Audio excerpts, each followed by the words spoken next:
આણંદ જિલ્લાના ખંભાત તાલુકાના સોખડા ગામમાં આવેલી એકતા ફ્રેશ ફૂડ કંપનીમાં ઝેરી ગેસ લીકેજની ઘટના સામે આવી। આ ઘટનામાં 2 શ્રમિકોના મોત થયા, જ્યારે અન્ય 2 શ્રમિકો ઝેરી ગેસની અસરથી ગંભીર રીતે ઘાયલ થયા છે। આ ઘટનાએ કંપનીની સુરક્ષા વ્યવસ્થા અને ગુજરાત પોલ્યુશન કંટ્રોલ બોર્ડની કામગીરી પર ગંભીર સવાલ ઊભા કર્યા છે।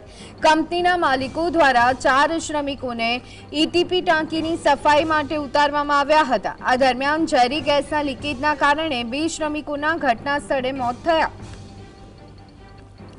જ્યારે કે અન્ય 2 શ્રમિકો ગંભીર હાલતમાં સારવાર હેઠળ છે। શ્રમિકોના પરિવારમાં આ ઘટનાથી ગમગીનીનો માહોલ છે અને આક્રંદના દ્રશ્ય સર્જાયા છે।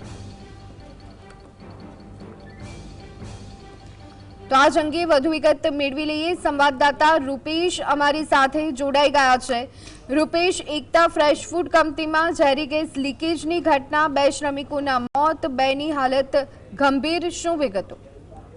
જી ચોક્કસ, આજે આણંદ જિલ્લાના ખંભાતના સોખડા ગામની ઘટના છે કે જ્યાં આગળ ફ્રેશ ફૂડ બનાવતી કંપનીમાં જે રીતે ગેસ લીકેજ થયો હતો, 2 કામદારોના મોત થયા છે, 2ની હાલ સારવાર ચાલી રહી છે।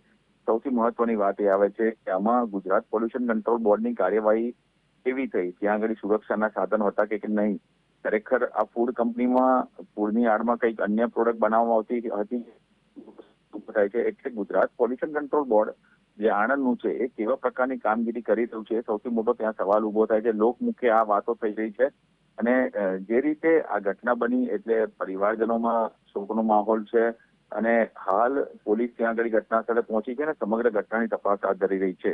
જી